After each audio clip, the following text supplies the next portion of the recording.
Hello बच्चों, good morning. फिर एक बार आपके साथ में आए बेटा हम लोग कोऑर्डिनेशन कंपाउंड का रेस्ट पार्ट लेके। कोऑर्डिनेशन कंपाउंड्स, जैसा मैंने आपको पीछे के लेक्चर्स में भी बताया है, it is a most important topic of inorganic chemistry. बहुत ही इंपॉर्टेंट चैप्टर है ये एग्जाम के पॉइंट ऑफ व्यू से, इसको अच्छे से आपको तैयार करना है। आज हम इसमें आपको पढ़ाने जा रहे हैं isomerase. Isomerase mean complex compound. Isomerase जैसा कि आप जानते हैं दो पार्ट में डिवाइड होता है। First is the structural isomerase and second is the stereo isomerase.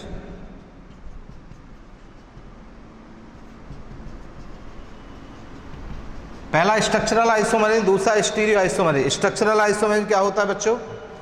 Compounds having same molecular formula but different structural formula are called as structural isomers and the phenomenon is called as structural isomerism.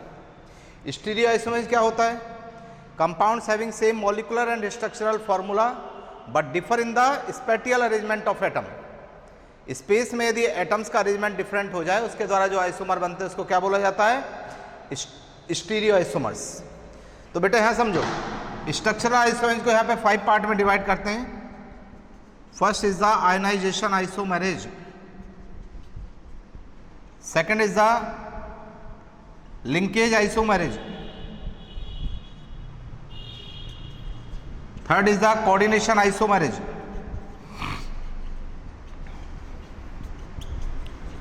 Fourth is the hydrate isomerism, fifth is the coordination position isomerism. Coordination position isomerase.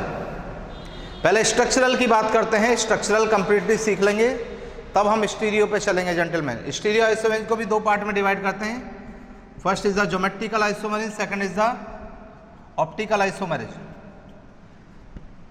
पहला geometrical, दूसरा optical. तो structural isomerase की पहले बात करते हैं।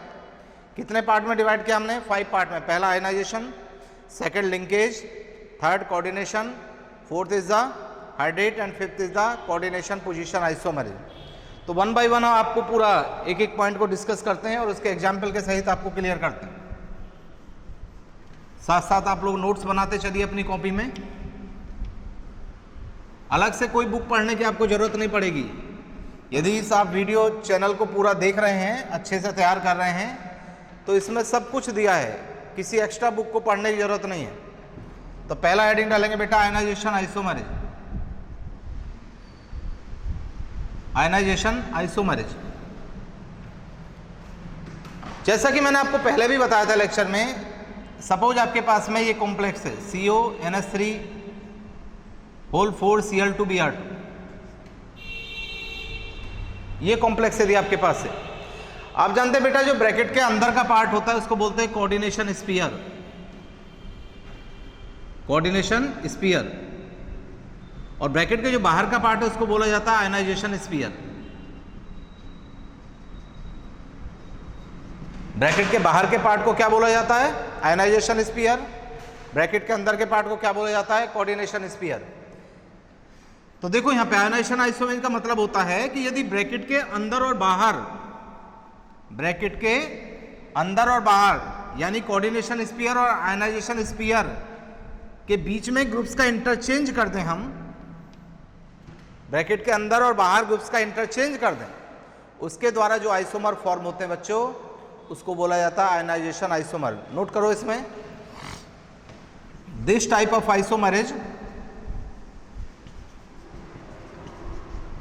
this type of isomerase is due to the interchange of groups or atoms, interchange of groups or atoms between coordination sphere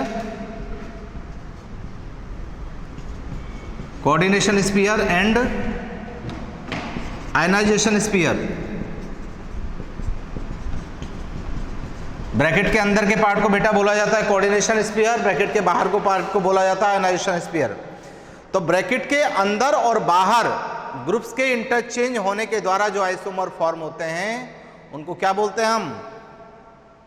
उसको बोलते हैं हम आयनाइजेशन आइसोमर। एग्जाम्पल देखो, यही एग्जाम्पल लेता हूं, सपोज CONH3 Cl2Br। यदि मैं इसको ये लिख दूं CONH3Br2Cl2, क्या चेंज हो रहा है? 2 Br अंदर चले गए तो 2 Cl बाहर चले गए। Same number of molecule same अंदर बाहर होने चाहिए। यदि 2 बाहर गए तो 2 अंदर, 3 बाहर गए तो 3 अंदर। क्योंकि इसका कंसेप्ट एक ये है, दिमाग में याद कर लीजिए, इसको सेट कर लो। आइसोमर बनाते समय कोऑर्डिनेशन कंपाउंड में कभी भी आपको आइसोमर बनाना हो तो सेंट्रल एटम का कोऑर्डिनेशन नंबर चेंज नहीं होना चाहिए। In the formation of isomer the coordination number of central atom should not be change. जैसे इसमें देखो कोऑर्डिनेशन नंबर कितना है? 4n2 6 है। इसमें भी कितना है? 4n2 6 है।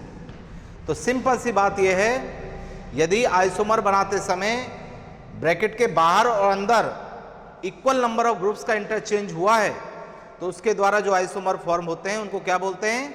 Ionization isomer. ये दोनों एक दूसरे के क्या हो गए? Ionization isomers. इंपॉर्टेंट बात जो मैं लिखाने जा रहा था लिख लो नोट में। In the formation of isomers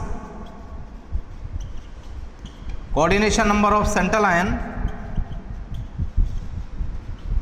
should not be changed।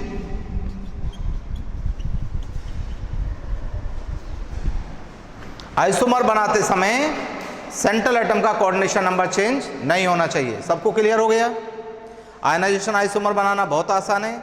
Bracket के अंदर और बाहर ग्रुप्स के इंटरचेंज होने के द्वारा जो आइसोमर बच्चों फॉर्म होते हैं उनको बोला जाता है ionization isomer. Very simple. Now second point पे आते हैं बच्चों। सेकेंड पॉइंट क्या बताया मैंने अभी? दूसरे टाइप का isomer, linkage isomer. Linkage isomer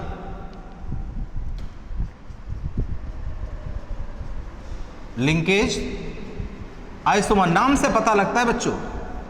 linkage मतलब लिंक डिफरेंट हो, सेंट्रल एटम का जो लिगेंड जुड़ा है उससे लिंकेज डिफरेंट हो तो उसके द्वारा जो आइसोमर बनेंगे उसको बोला जाता है बच्चों लिंकेज आइसोमर। इसका पहला point, this type of isomerase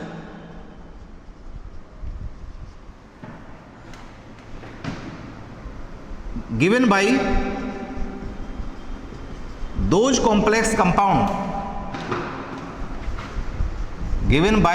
complex compound which have ambident ligand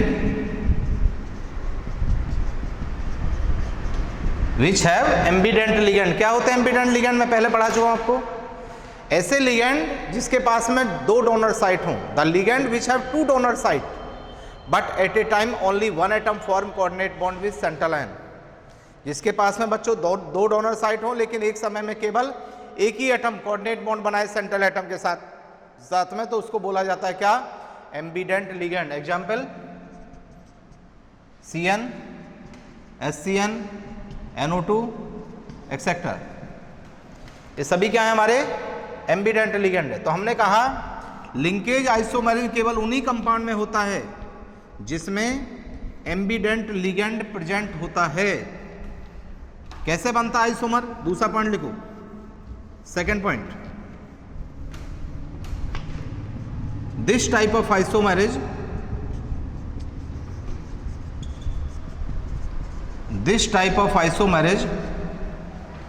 is due to the different type of linkage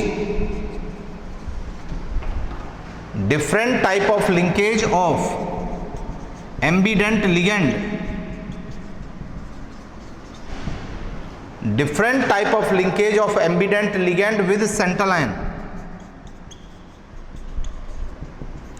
central ion का एम्बिडेंट लिगेंड से डिफरेंट टाइप से जो लिंकेज होगा उसके द्वारा जो भी आइसोमर फॉर्म होंगे उनको क्या बोला जाता है, लिंकेज आइसोमर। एग्जांपल देखो बेटा, CO NH3 whole 5 NO2 Cl2, एक कॉम्प्लेक्स मान लो ये है, और हम इसको ये लिख दें CO NH3 whole 5 ONO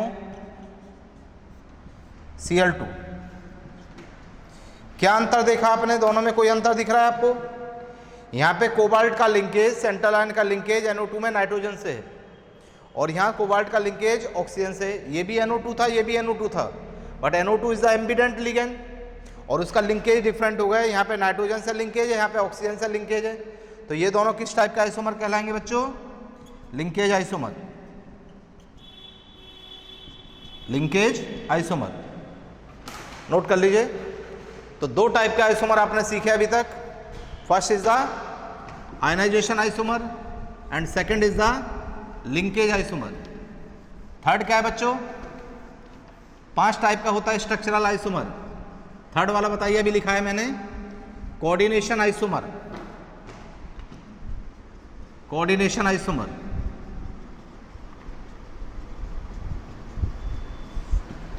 coordination isomer बेटा उन कॉम्प्लेक्स कंपाउंड में होता है जिसमें कैटायन और एनायन दोनों कॉम्प्लेक्स होते हैं, यानी उसमें 2 ब्रैकेट आपको दिखाई पड़ेंगे, कैटायन भी ब्रैकेट के अंदर होगा और एनायन भी ब्रैकेट के अंदर होगा। पहली बात तो यह है। दूसरी बात यह है कि उन कॉम्प्लेक्स में दोनों कैटायन एनायन के बीच में कोऑर्डिनेशन नंबर इक्वल होना चाहिए और चार्ज भी इक्वल होना चाहिए, यानी जितना प्लस चार्ज हो इतना ही माइनस चार्ज भी होना चाहिए। उन 2 कॉम्प्लेक्स के बीच में जब हम सेंट्रल आयन का इंटरचेंज कर देंगे, उसके द्वारा जो हमारा आइसोमर बनेगा उनको बोला जाएगा बेटा कोऑर्डिनेशन आइसोमर। मैं लिखाता हूं, पहला पॉइंट लिखो, this type of isomer is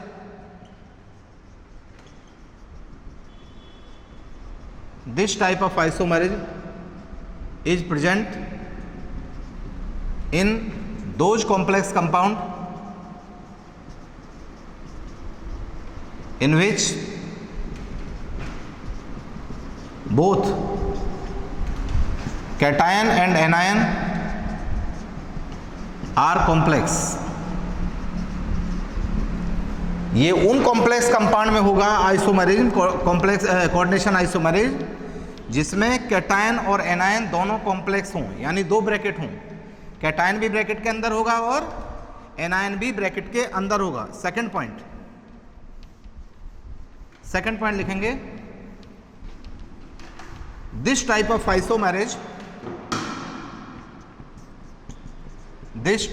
isomerase occurs in those complex compound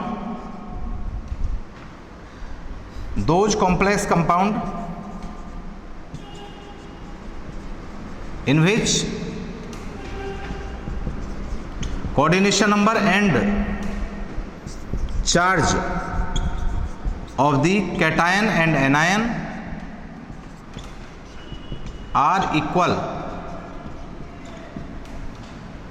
यानी दोनों में कैटायन एनायन में कोऑर्डिनेशन नंबर भी इक्वल होना चाहिए और चार्ज भी इक्वल होना चाहिए। तीसरी point, this type of isomerase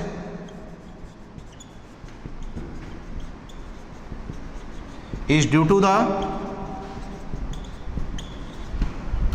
interchange of central ion between cation and anion, interchange of central ion between cation and anion। Example देखो बेटा, मान लो ये आ जाए CrNH3 4 6 3 प्लस, ये आ जाए COCN6 3 माइनस। देखो बेटा गौर से, 2 ब्रैकेट है इसमें, ये भी ब्रैकेट है, कैटायन भी ब्रैकेट में और एनायन भी ब्रैकेट में। इसका मतलब ये कोऑर्डिनेशन आइसोमर शो करेगा। कैसे? यहाँ देखो, इसका कोऑर्डिनेशन नंबर 6 है, इसका भी कोऑर्डिनेशन नंबर 6 है, इक्वल होना चाहिए। चार्ज इसमें भी 3 है, इसमें भी 3 है, मैग्नीट्यूड सेम है दोनों का, एक प्लस है एक माइनस है। अब इसके हमको कोऑर्डिनेशन आइसोमर बनाने क्या है, सेंट्रल एटम को चेंज कर दो, Cr इधर ले आओ, CO इधर ले जाओ।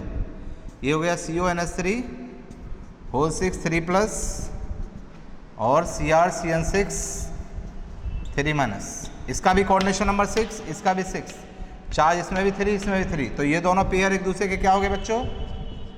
Coordination isomer. बात क्लियर हो गई? फिर एक बार बता देता हूं, कोऑर्डिनेशन आइसोमर में क्या करते हैं, 2 ब्रैकेट होना चाहिए, कैटायन भी ब्रैकेट में, एनायन भी ब्रैकेट में, दोनों का कोऑर्डिनेशन नंबर इक्वल होना चाहिए, कैटायन एनायन का, चार्ज भी इक्वल होना चाहिए। आइसोमर बनाते समय क्या कर देना है, सेंट्रल आयन का इंटरचेंज कर देना है, कैटायन को एनायन में ले जाओ, एनायन को कैटायन ले जाओ, इसके द्वारा जो आइसोमर बनेंगे उनको क्या बोला जाएगा? Coordination isomer. तो 3 टाइप का आपने आइसोमर पढ़ लिया बच्चों। कौन कौन सा पढ़ा? पहला पढ़ा आयनाइजेशन, दूसरा पढ़ा आपने लिंकेज, और तीसरा पढ़ा आपने कोऑर्डिनेशन। फोर्थ क्या है? Fourth is the hydrate isomerism. Check करो, अभी लिखा है मैंने 5 टाइप का। Fourth is the hydrate isomerism. क्या होता है हाइड्रेट आइसोमरेज? हाइड्रेट आइसोमरेज नाम से पता लगता है हाइड्रेट आइसोमरेज, केवल नेम से पता लग रहा है। कैसे? Hydrate means water. ऐसे कंपाउंड, ऐसे कॉम्प्लेक्स कंपाउंड जिसमें वाटर के रिप्लेसमेंट द्वारा, डिस्प्लेसमेंट द्वारा जो आइसोमर बने हों, उन सभी आइसोमर को बोला जाता है हाइड्रेट आइसोमर। लिखो, those isomers which are formed by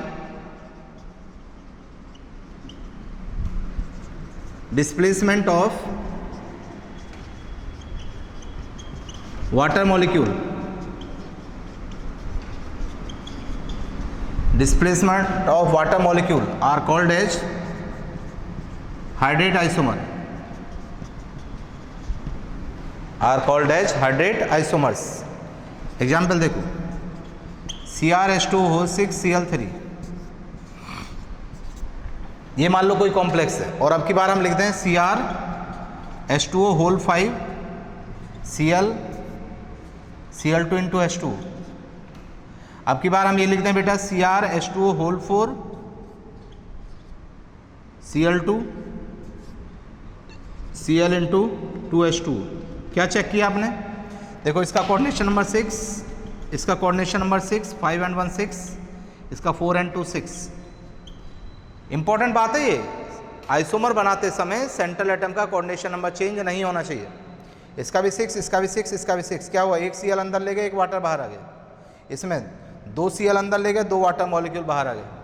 तो आइसोमर बनाते समय यदि वाटर मॉलिक्यूल का डिस्प्लेसमेंट हुआ, वाटर मॉलिक्यूल चेंज हुआ है, कोऑर्डिनेशन स्फीयर और आयनाइजेशन स्फीयर के बीच में वाटर मॉलिक्यूल यदि चेंज हो रहा है, तो उसके द्वारा जितने भी आइसोमर बनेंगे उनको क्या बोला जाएगा? Hydrate isomer. ये तीनों है बेटा हाइड्रेट आइसोमर, नोट करिए, ये तीनों हैं hydrate isomer.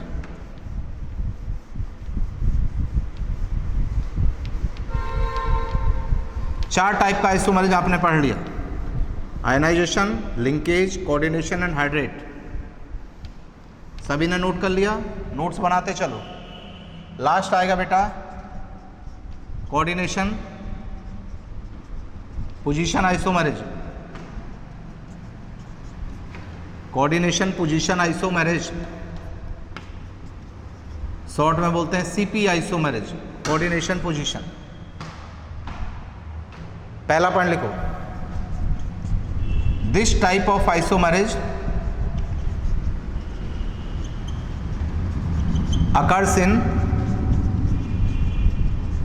polynuclear complex compound। किसमें होता है बेटा ये? Polynuclear complex compound. हमने आपको नोमेनक्लेचर पढ़ाया था इसमें, तब बताया था। यदि आपने नहीं पढ़ा है तो देखो, वीडियो पढ़ा हुआ है नोमेनक्लेचर का, UPSC rule of coordination compound, उसमें आप देख लीजिए खोल के अभी।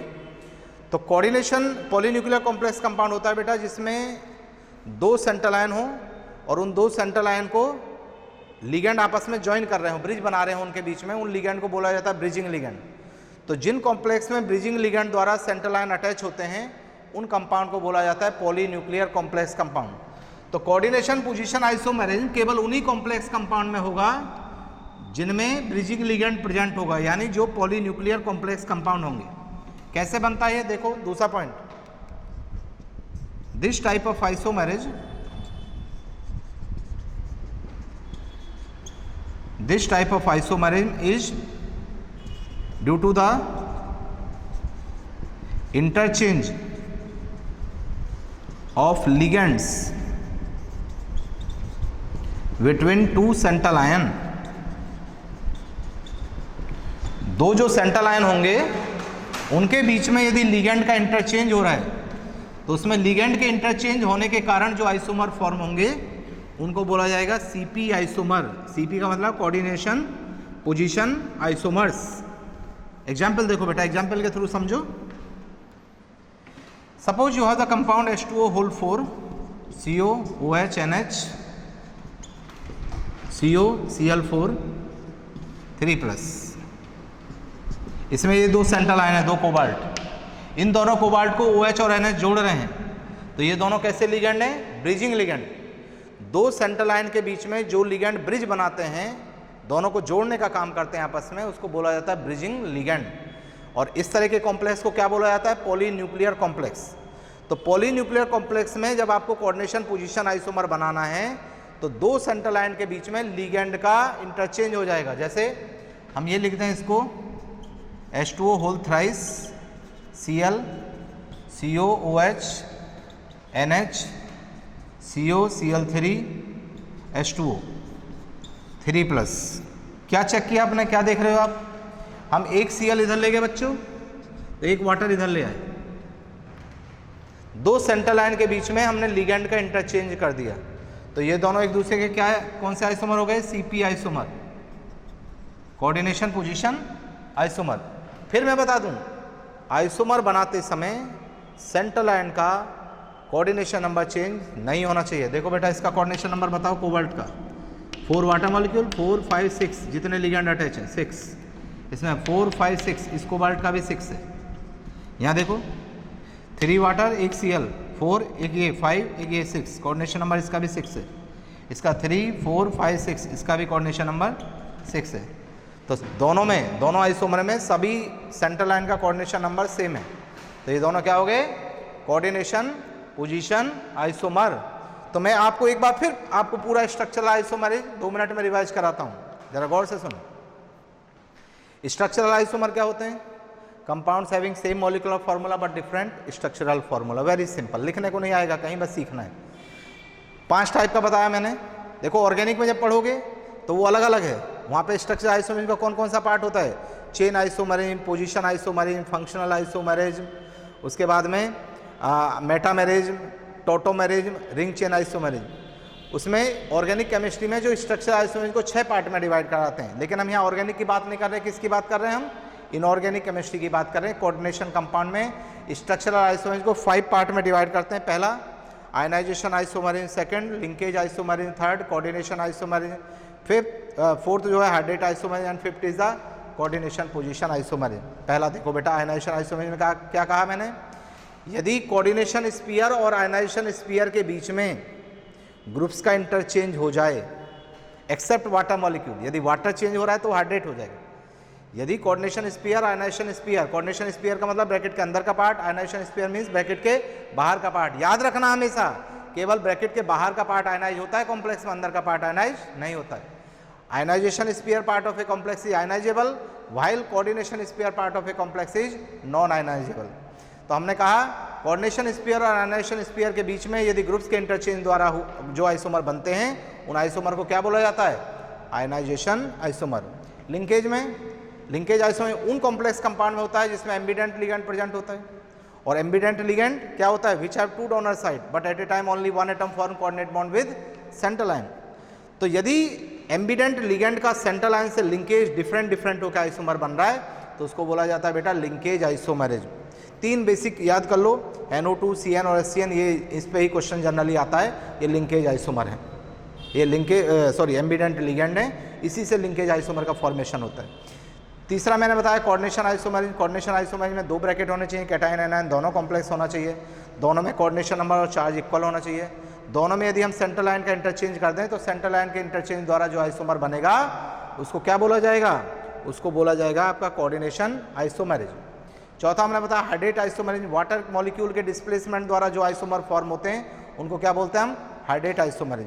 और पांचवा मैंने क्या बताया, CP isomerase, coordination position isomerase, किन कॉम्प्लेक्स में होता है, पॉलीन्यूक्लियर कॉम्प्लेक्स में होता है। पॉलीन्यूक्लियर कॉम्प्लेक्स क्या होते हैं, विच हैव 2 सेंट्रल आयन, और उन 2 सेंट्रल आयन को जो लिगेंड जोड़ते हैं उनको क्या बोलते हैं हम, ब्रिजिंग लिगेंड। यहाँ OH और NH क्या है, ब्रिजिंग लिगेंड।